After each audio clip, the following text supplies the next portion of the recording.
Chapter 20. Rickshaws and a Dead Baby. 1. The septic smell and the wretched sounds were what I remember most about stepping foot outside the airport in the southwestern district of Delhi. The temperature was enough for a jacket. The sun was working hard to push through the haze, the smog. "Let me negotiate with the taxi drivers while you're here," Bart shouted over the street noise, waving over two-man motorized rickshaws, enough to carry us all. "Their rates are always negotiable, as is everything here." We each only had one carry-on-sized bag, as per our instructions. We would be moving around a lot while in India and Kashmir, and we knew, too, that we had to be flexible with our time, moving along in the middle of the night if necessary. "This isn't a vacation," Otis said 2 or 3 times at each of our prayer and planning meetings. The bumps were hard, and the braking was inconsiderate.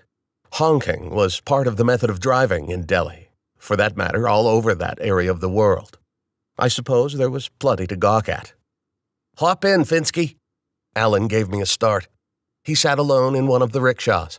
The others had already loaded in theirs. Great, I thought. We had 3 rickshaws in total. Bart squeezed into the back of one with Leo and Otis. Billy and Dominic jumped into the other. I was suspicious it was intentional, to force me to sit with Alan. We jetted out into the swirling river of transportation. There was a young driver in one of the rickshaws next to us. The boy's foot hung, skimming close to the ground as he drove it. He was next to us.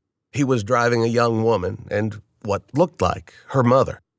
He weaved in and out, left and right, brakes, acceleration, an expert in his own right. Traffic was dense.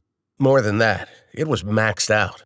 The path of least resistance seems to have been the methodology of navigation.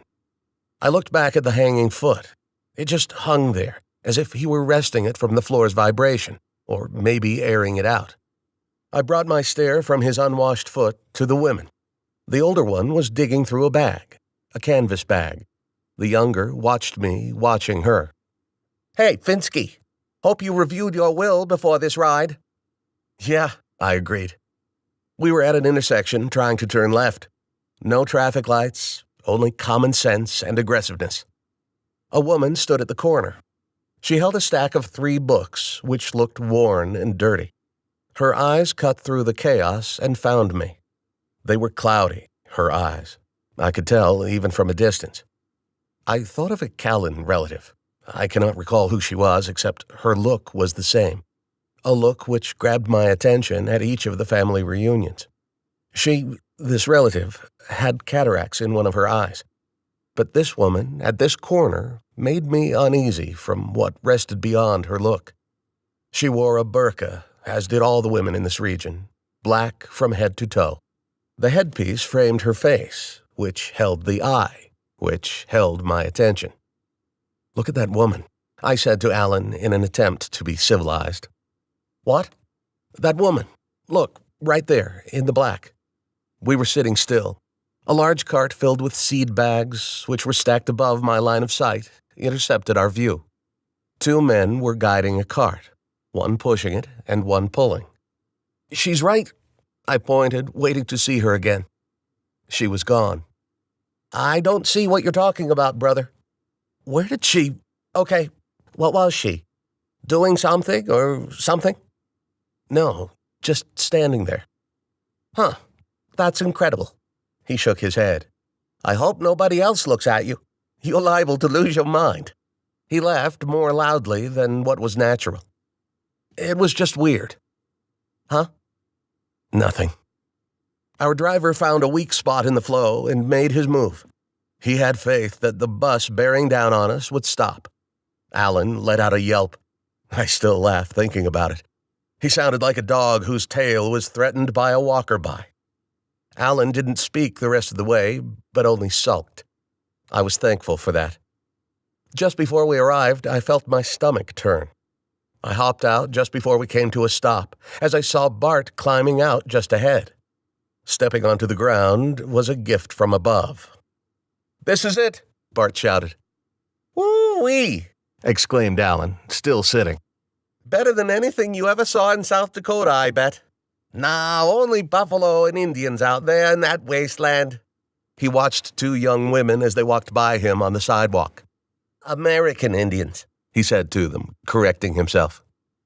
So, which one am I? A buffalo or an Indian? He didn't respond as he climbed out of our auto rickshaw. Dumbass, I mouthed. The driver saw my mouth and expression. Based on his humored grin, he'd understood pretty clearly. Bart spoke in English. Thank you. He handed my driver the agreed-upon rupee amount. This is it, Bart said again as he took a step backward toward the iron gate, which was our access to the large white building. He motioned that we gather together and walk. Follow me. I stood there looking at that palatial estate. Compared to the slums which surrounded us, it was a castle. Some things looked familiar.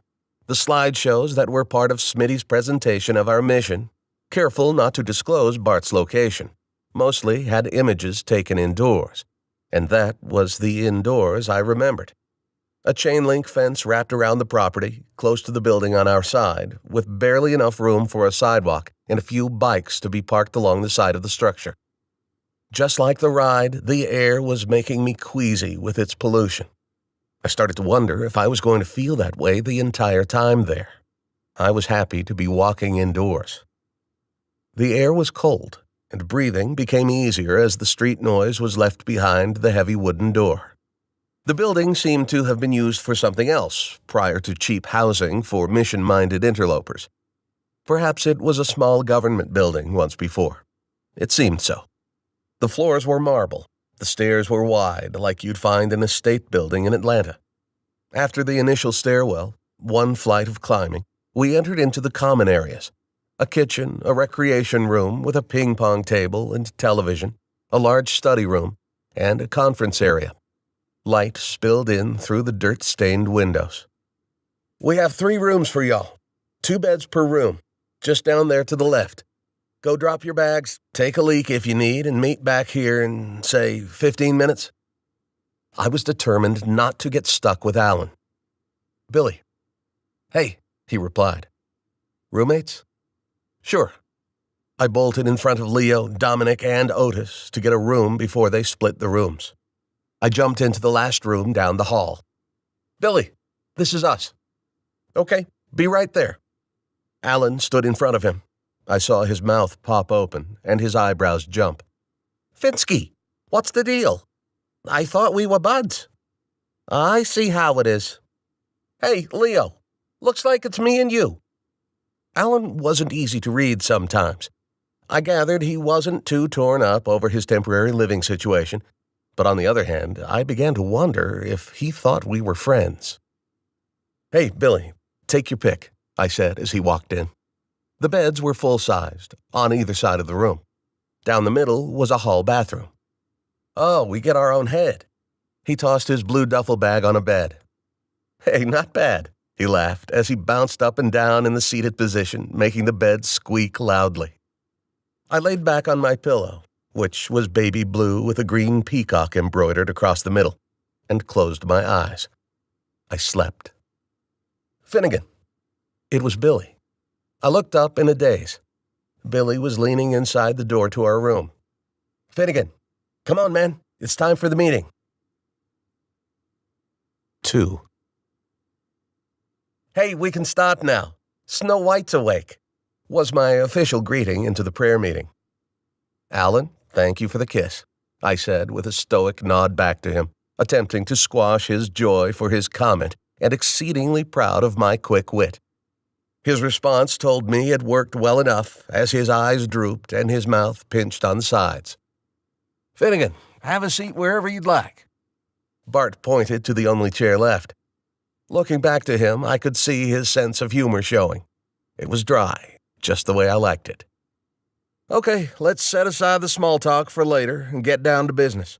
I promise there'll be plenty of things to see and experience after we've completed our mission work for the day to talk about what we're experiencing. He referred to his notes. Tomorrow, early morning, we're boarding a plane to Srinagar. I'd suggest you take showers tonight since the power has been on and the water is warm. Srinagar will be our home base while you're all here. We have a couple of team members from the company who have set up rooms in a hotel." He tossed the notes to the side.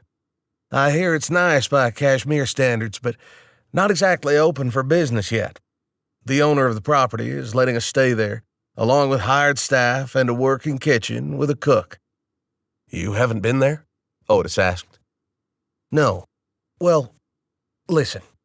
Bart's countenance changed to one without as much confidence.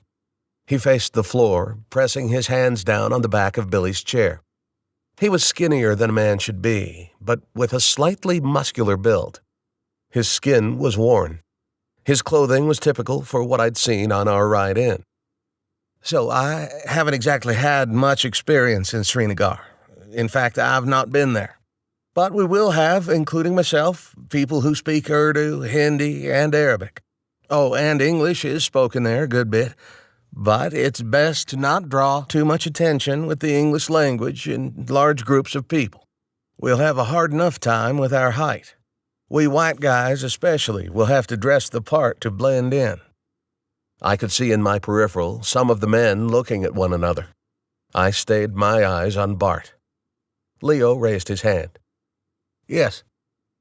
"Am I the only one here who thought we were being led by someone experienced in the area of Jammu and Kashmir? No offense." I felt as if I were standing on a cloud of ignorance. The rumble from the rest of us confirmed they did too. Alan mumbled in a fake, disgruntled tone. "White guys, you screw up everything, I swear," he said, laughing at himself. "This has been something in the works for some time now. Honestly, we didn't think we'd be ready for this step with this short-term group. It's more like we've been hoping we'd be ready for this step by the time you arrived. So, yes, we may be a little ahead of ourselves," Bart said, with his hands in a pleading position, as if begging us to hear him. "But we will have guides, believers. These men have grown up between Srinagar and Anantnag. Tomorrow afternoon, we will just walk some of Srinagar. You'll get a chance to see a lot without acting too much like a tourist." Then, again referring to his notes, "Remember, no cameras. When you pray, keep your head up and eyes open." We had required reading during the preparation before leaving, including instruction on a method of bringing truth to unfriendly areas, called prayer walking. In fact, because of the content of our early meetings and emphasis of this method, I had become comfortable with the idea of prayer walking, I mean. You know, just as it was shared in the information I sent you, this isn't a great place for Americans. However, it is virtually untouched by the gospel of our Christ. And listen to me, I cannot stress this enough. Jesus' name isn't spoken in that valley, even though Isa, the Arabic translation of Jesus, is in their Quran. He referred to his notes again. "This ministry has been here in Delhi for 5 years and 6 months, but ever since, our connections meaning a body of believers orchestrated by God," his words, eyes, and emphasis were aimed at me, it seemed, as if he sensed my skepticism, "have been building an underground church in and around Srinagar. We've been thinking on this, planning this, and prayerfully considering this risky expansion." Alan smirked, rolling his eyes at me. "Risky?" Dominic said with a relaxed strength. I had a moment of déjà vu. "Well, yeah." Bart searched his mind for a name. "Dominic? Dominic, right?" "That's correct." "Dominic, you, all of you, must know that you do not have to go. We have plenty for you to do here if that's what you want, although you may find the alternative a bit dirty and dull. This is all voluntary. This is a matter of your own prayerful consideration. When I say risky, I mean that things are different there. Dark. I've heard testimonies that, frankly, are downright scary." "I'm in," Alan said with bravado, with his smirk cast my way. "Why weren't we told this beforehand, that we're going in blind?" Billy asked, reaching for another slice of melon with his fork. "I've done research on this area, and I've been in some nasty places, but Anantnag is about as dangerous as it gets in the world of Islam. People stoned to death in the streets, Young girls having their genitals ripped apart to keep them in check sexually. People being beheaded. Total unrest. He bit into his slice of melon. Why not share more information regarding your experience in such a place beforehand? 2 reasons. First, we weren't sure we were even going to spend any significant amount of time there. We didn't want people coming here on a short-term mission with danger on their mind. Second, I'm fully aware that we have all ex-military men here. We encouraged it from the beginning to be that way. I know we're not a group of recon, but still. Because of the possible risk, even here in Delhi, we wanted men who were experienced in discipline and instruction, as well as mature in faith. Okay, but what about the risk itself? Why wasn't this spoken of here? Billy seemed apologetic in his tone, but still defending his point. Bart picked up his scratch notes, walked to Billy. See the star near the center of the page? Billy read the bullet point out loud. Discuss volatile atmosphere in Anantnag. Options. He looked around the room, embarrassed. My apologies. Bart continued. For this mission to be considered successful, especially as close as we are going to be near the Pakistan-India line of control, we believe it must take root first, the gospel. Now listen, I want everyone to go. I don't want anyone staying behind. You can, but we kind of need everyone to go for the plan to unfold accordingly. With consideration, playing the devil's advocate, I asked, so this underground church or movement or whatever, if they're already there, why were we even needed? Why is it so important that we go? That, Finnegan, is the million-dollar question. He slapped his bony hands together. And that's the question that is really one you should answer before ever going on any mission trip, Bart replied. Am I right, Billy? Billy didn't disagree. He just waited on the pause over him to pass. Bart quoted from the book of Exodus. And he said, Certainly I will be with thee, and this shall be a token unto thee, that I have sent thee. When thou hast brought forth the people out of Egypt, ye shall serve God upon this mountain. What is being said there? No, we're not going to Egypt, and none of us are Moses, especially me. But this was in response to Moses asking the Lord, Who am I that I should go unto Pharaoh? We have been sent. We're to go into the world and preach the gospel, and He, the Holy Spirit, is with you. That's why us. We must resist and even forsake the normal life. Not for an adventure, oh no, but for Him. To live is Christ. I sat there embarrassed for my remark, as my question, one of unbelief and a bit of cowardice, sparked a sermon. Alan's glare and wagging head burned in my peripheral. Screw you, Alan, I thought. Dominic piped. I'm in too. He lightly popped Alan on the arm. This is a mission. There's no doubt about it. We are setting up, with our hotel as a fortress, really. The property has walls all around. We will have security, staff, and mostly, he paced back and forth with the movements of a live skeleton. We have God, the one true God, triune, Father, Son, and Holy Spirit. An energy buzzed the back of my neck. I'm in, I said, with a sudden and unexplainable strength. I didn't come here for a vacation, Otis said, laughing. We all looked at Leo and Billy, two of our strongest and most experienced in mission work. Perhaps that's why they were the slowest to jump. Of course I'm in, Leo said with words so confident they could have been chiseled into a stone pillar. I'll go if there's more of this melon there, at least in our hotel, Billy said as he shoved in another slice. All you can eat, Bart replied happily. 3. The baby looked dead. I reached in my pocket, rummaging for rupees. The adolescent girl carrying this baby took my money without so much as a smile. Immediately after pushing the donation into her pocket, her arm went back out, palm facing the sky. Don't. I felt a large hand wrap around my arm. It was Bart. They drug these babies to make them look pathetic. so the people will give up their money. Don't help perpetuate their tactics. Should we tell someone? Not telling him I already contributed to the scam. There's no one to tell. Bart put his empty hand up as the universal sign that he had nothing for her. She was expressionless and turned her posture to the next person. We'd been out for a while, just down the block from our temporary boarding. Some of the fellas were going ahead and buying gifts for loved ones. "You from Hollywood?"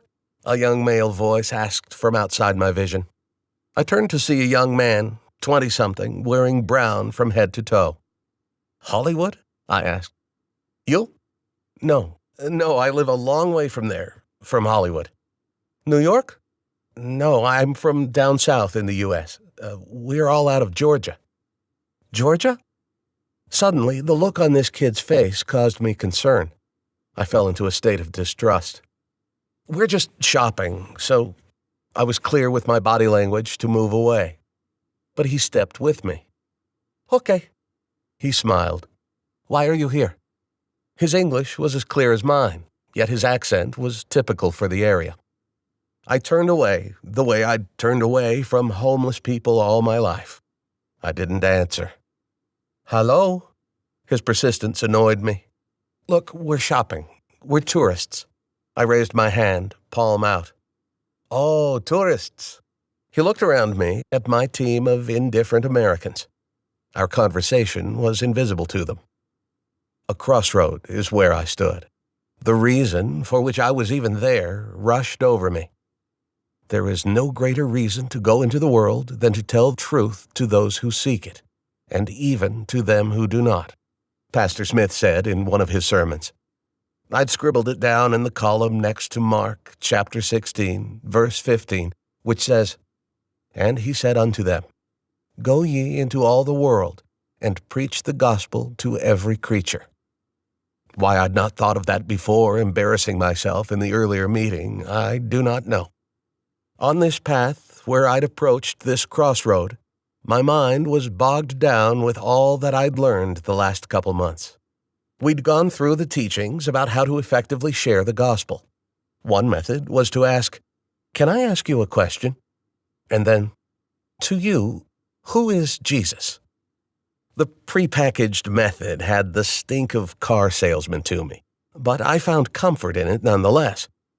I suppose it was because the methods were designed in a way that didn't encourage challenging questions or concerns. "Okay, thank you," said the young man. He reached out for a handshake. I grabbed his hand. It was a limp, freshly killed fish type of a handshake. It made me uncomfortable. His bland clothing disappeared as he walked into the living canvas of have-nots. "Hey, Finn, you coming?" Billy called out from way ahead. His voice shook me from my gaze. The road I chose was one of silence. 4. When back in our rooms, Billy said to me, "Say, I'm going to use the phone if nobody's on it." "Phone?" "Yeah, Bart said we could use the phone in his office. Instructions to call the States are on the pad next to it. And keep it short and sweet. Oh, that's right, you were a little late from your nap. Snow White." "Oh, okay, cool. Be right back." Alan popped in and gave us a start. "Hey, you guys want to play ping pong?" "Making a call, Alan." "Finsky?" "I'll play if you call me by my name." "Wanna play? Finnegan?" He drew out my name. I conceded, only to not look like an ass. I folded Cassidy's letter and put it away. 5. I struck the scant white ball with confidence, as hard a swing as I could find, only to miss the table by a car length and Alan's head by only an inch or two. Alan retreated into a search as it bounced into the shadows. I was glancing back and forth between a Bollywood soap opera and the window which looked over the large alleyway, the opposite side of our entrance. A row of trash cans spilled over. A grackle, similar to the ones from home, perched on the edge of one of the cans. It seemed bigger. I couldn't tell, really. As I looked at the scene, a travel brochure that Nora brought to me came to mind. "Come see India. Land of beauty. There was a picture of a colorful boat on the Yamuna River with the Taj Mahal in the background. I wished that I could take a picture, make it a postcard, write on it, "I didn't quite make it," and send it to Nora. I should call her, I thought. I counted the hours on the wall clock to see if it was a good time to call. 10 in the morning. She should answer unless she's working. Maybe call the house and see if Cassidy answers. "My serve, Finky," Alan said, more loudly than necessary. "I'm up, 9-6. 6. I was first in bed. Billy was busy getting his covers just right before lying on his bed. I stared at the ceiling, thinking of my earlier conversation with the girls. They sounded great. No tears, only joy. I already missed them greatly. "Good night, Finnegan," Billy had said before he flipped the wall switch, turning off the light. I could hear him navigating to his bed, then shuffling under his covers. The beds were similar in build to what we had in basic training, but more feminine. They were small frames made of thin, L-shaped steel. A design for the function of sleep, not for comfort, as it was only a mattress resting atop the attached spring assembly. Billy's bed was creaking with each small shift. The creaks were soon replaced by a low-toned snore, nothing that would keep me from falling asleep. Instead, there was something else keeping me awake that night. "God, are you there?" I hoped. "What am I doing here? In this place? God, if you hear me, you know my faith. The lack of it. Only now can I say with a light heart that if my faith were water, it wouldn't have been enough to fill a thimble." I placed my hands over my eyes, seeking even more blackness, to go deeper into this closet of which I'd heard. "God, are you even real?" I asked in my painful silence, knowing, or perhaps I should say, believing, that he would not speak. "Daddy," I heard. Then, in a burst of light, I could see my little girl running to me. I swept her off her feet, hugging her with joy, great joy. "Hey, love." It was Nora. As my sight found her, it was only her within my mind's eye. I wanted her to speak, only I couldn't make her speak. Instead, she looked at me. The look was pity and fear. "What's the matter?" I asked. I reached out to touch her hair. It was soft. Her scent was of lavender. I wanted to touch more of her, to embrace her, to kiss her. But my touch failed me, and she was gone like a vapor.